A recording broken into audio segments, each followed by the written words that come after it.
more entirely different models that we just couldn't fit on this slide, but they'll be the same number of variants as every other class has.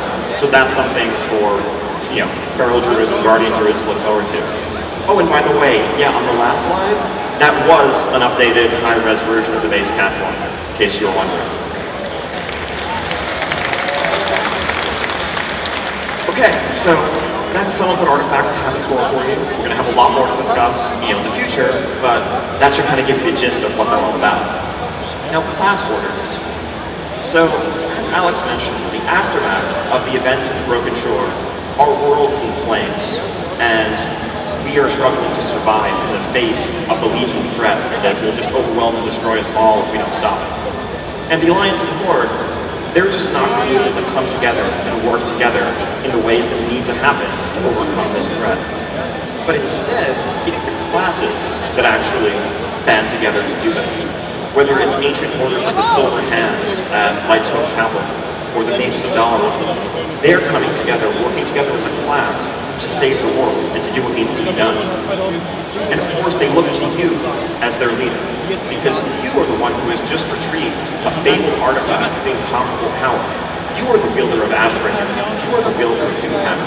Who else would lead them if not you? And so this really underscores one of the central themes of the Legion expansion, which is really a heavy focus on class identity.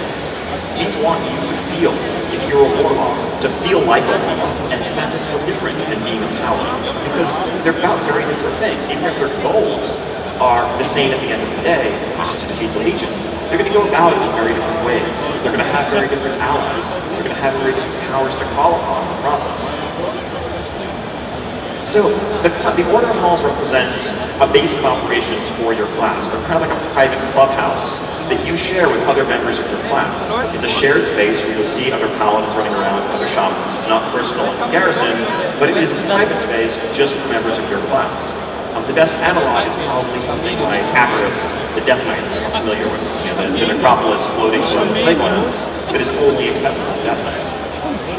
So these will be in locations that are thematically appropriate, and one of the second thing you do after claiming your artifact is going to be to found and come upon your order hall and establish it. So shamans will be in a hollowed out cave overlooking the Maelstrom, at a point where all of the elements come together, where lightning crackles in the sky overhead, and molten earth churns in the middle of a swirling whirlwind.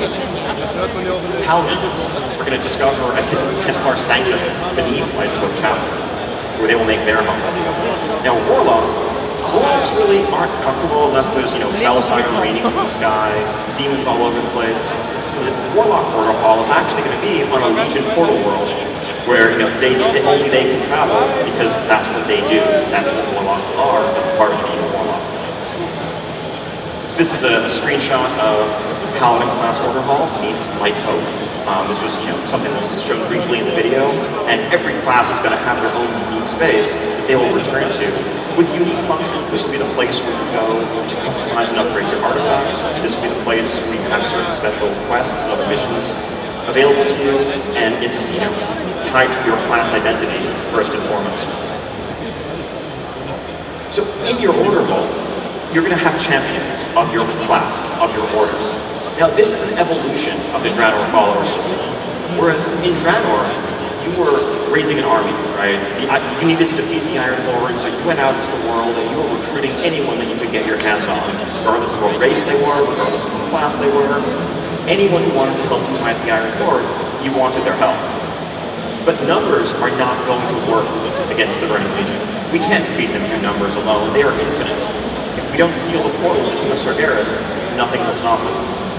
So your champions, if you're a paladin, or maybe minions if you're a warlock, or apprentices or adepts if you're a mage, these are far fewer in number, but far more important. Many of them may be established characters like Lady Liadrin, the Blood Elf Paladin, and they're going to have more customization, but more importantly, more integration with the world. Our idea in terms of how we want to carry this system forward is not to have your followers or your champions doing things instead of you, but to have them enabling you to create needs and to go out into the world. So maybe they go on a scouting mission to discover a lair that they go to investigate. And then you send them into a zone that then gives you bonuses when you are adventuring in that zone and completing objectives there. You'll work alongside them and with them, rather than sort of having them compete with you in terms of the rewards that you're getting and that you're seeking out. We'll have a lot more to talk about regarding the system in the future, but I just wanted to kind of lay out some of our general philosophies for how we're thinking about it and how it's different from the garrisons and followers in general.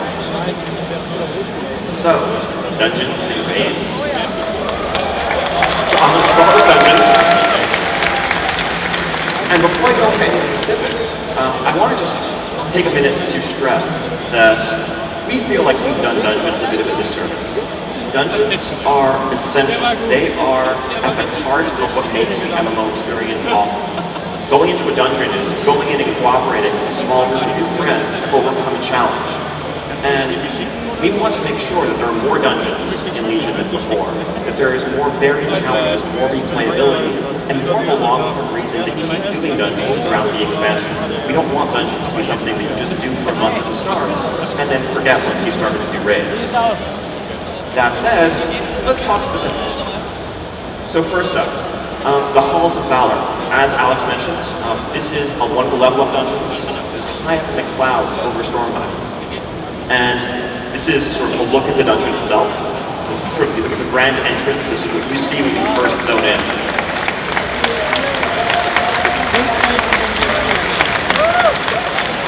The Halls of Valor, very heavily inspired by Valhalla, right? The core Norse Viking fantasy. This is the place where the greatest warriors of the Reichel are called to serve in the skies, and this is their eternal reward for being the greatest.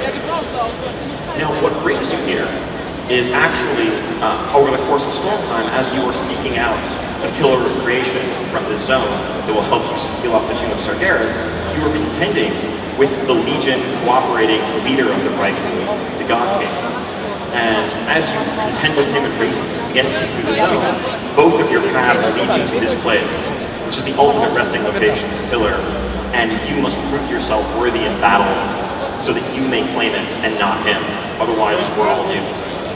Also at this place, we're going to learn a lot more and witness more about Origin, the Valkyr. Now these are not the undead, scourged, influenced Valkyr that you remember in Northrend. This is the more pure Valkyr, the shield maker, the warrior of the light, that is as core part of the fantasy as the Reichel themselves. Next, Blackrock Hold. Blackrock Hold is going to be a max level dungeon in the zone of Val Shara. This was the ancestral home of Lord Ravencrest. And this is an elven structure unlike any elven structure you've ever seen before. It was a military fortress, a bulwark against the Legion that was carved out of a single giant piece of stone, basically carved out of the mountain itself to be this impenetrable, unassailable fortress. But a dark shadow has fallen across this place now. So here we see a screenshot of this is sort of the interior main entry hall of Blackrock Hold.